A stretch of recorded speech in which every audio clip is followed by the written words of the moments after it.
Welcome to FitByFood, where we outsmart binge eating without restriction. I want to talk about the distrust that we feel towards our body. And more specifically in the context of someone that uses food as a coping mechanism for when they feel overwhelmed. If you do have this coping mechanism, you are most likely not very trusting towards yourself and your instincts.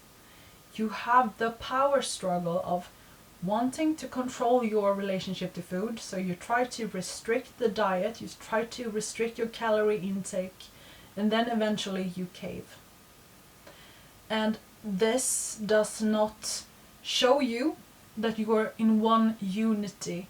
There is this one part that wants to be controlled and disciplined and structured, but you have one part that just wants to feel better. Put simply, we have two sides that are not working at the same goal.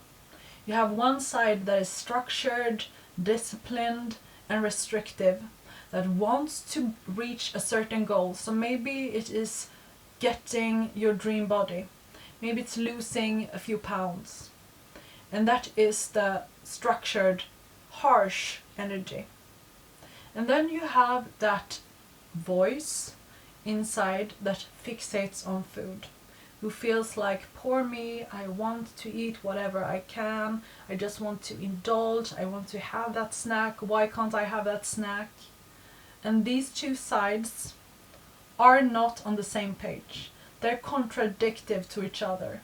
This part that just wants to eat stuff and indulge and have a good time, and the harshness, they do not trust each other, because you have two extremes.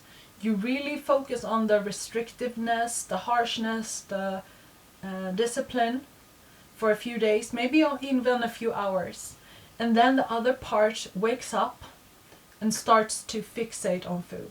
If you have two sides in yourself that you can't really control because they're at war with each other, you don't have any trust here. You need to find a bridge between the two.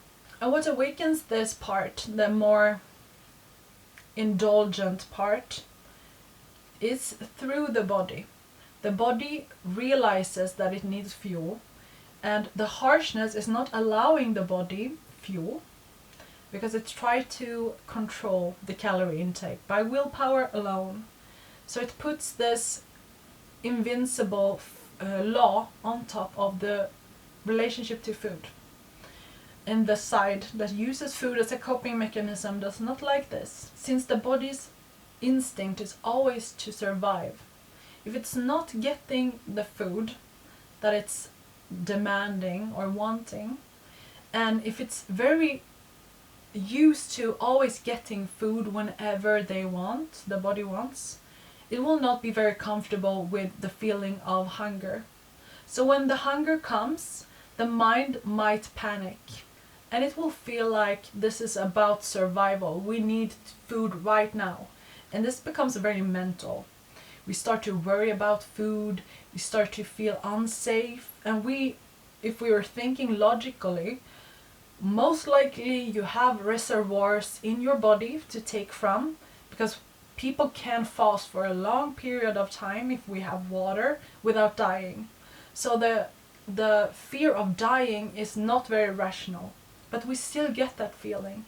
And when we are experiencing fear, the voice that fixates on food takes over.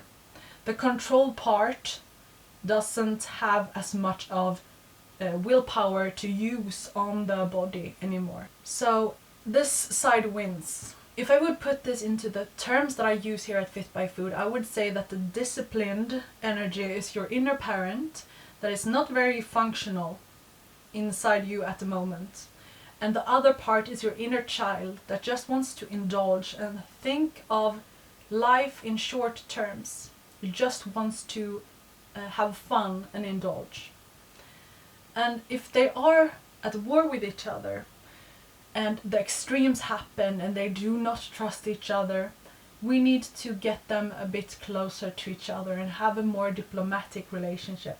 And your inner child is very correlated to your body, because your past memories is found inside your body. The inner child, I'm gonna do a masterclass on this archetype, this inner child energy, because some people can find it very abstract to say inner child. To put it very briefly here, I would say that your inner child is your past versions of yourself. So think of like 5-year-old, 10-year-old, all your past memories where you were interacting with someone or something. Those experiences get stored inside you as lesson learned. And all the past memories, if you're thinking about your life in a chronological order from like 0 to 18, all of those experiences, the perceived experience, is stored inside you and can get triggered and associated to when something similar happens. And this is a survival mechanism. This is why we have our memory, so that we can experience something and get a lesson, so we can choose better in the future. But it's not always that we listen to this lesson or choose something different. There's different reasons for this. Maybe we haven't learned our lesson. Maybe we have an unconscious belief that we need to use this, let's say, the coping mechanism of binging, because it's helping us, because we haven't an alternative method. So it's working also with the unconscious and the conscious. And to put this briefly, the conscious is what you understand, what you can put into words. The unconscious is the parts of you that you have that you do not understand yet. They work on autopilot. Your past memories, your past versions of yourself is stored inside your memories. And those are the ones that help you choose differently in your life. Whenever you're faced with an experience right now, in the current moment, your brain works in milliseconds and you get all the past associative memories from your past, your past, and you decide in milliseconds. So you don't get awareness if you don't slow down, if you don't contemplate. It just happens. And this is what gives us preferences in life. Because maybe, let's say an example here, maybe you are a person that defines themselves, identifies themselves as not liking banana. And maybe this is because you have a lot of past memories where you ate a banana and something happened. Maybe it was bad, maybe it was mixed with something. And you have the past memories of the banana not being good. And then you have another memory, let's say you give it another try, and that was not good as well. So then you start to see bananas as not taste good. You do not think that bananas are tasty. So you compartmentalize these memories as helping you in the future to not experience the same moments of discomfort because you didn't like the experience of eating the banana. And it becomes so quick in the future that when you see a banana, you feel like an ickiness. And this is how our preferences are formed.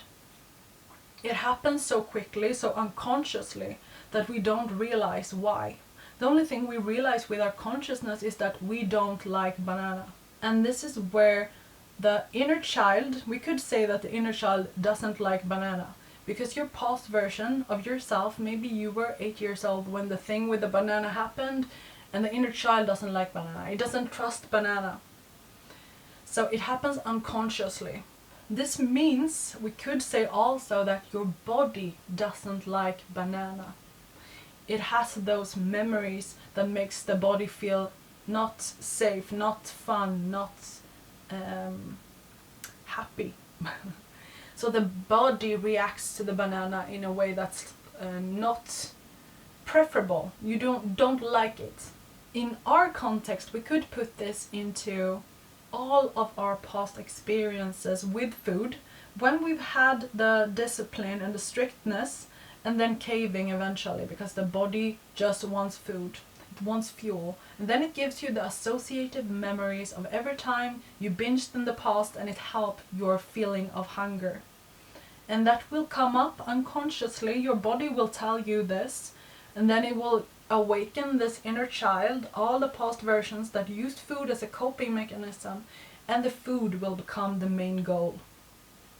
So you do not trust this part. You do not trust the body's past experience, your body's past memories, the inner child. You will not trust it from this point, from the energy of the inner parent who uses harshness, criticism, and negativity to try to control the inner child. But this relationship between the harshness and the impulsiveness, it doesn't work. It's not a dynamic that makes both of them thrive. We will not reach our goal. And this is what we explore here at FitByFood.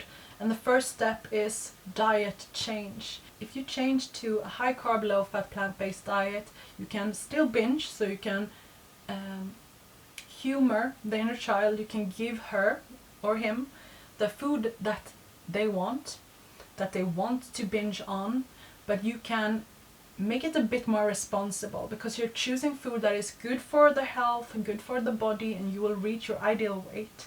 So you can keep the coping mechanism. So the harshness is not the thing that's controlling. You're just putting a bit of framework on top of the coping mechanism. And once you do that, you start to get a bit more trust between the two. As you do this, you can keep the coping mechanism and start to explore more the dynamic between the inner child and the inner parent. And you go into this. You go into your inner landscape and try to understand what the past is trying to tell you, what it needs. And this is a road. If you continue down this road, it is a initiation into adulthood, into self-love, truly. And it is a path that's very beautiful, but it demands time and patience.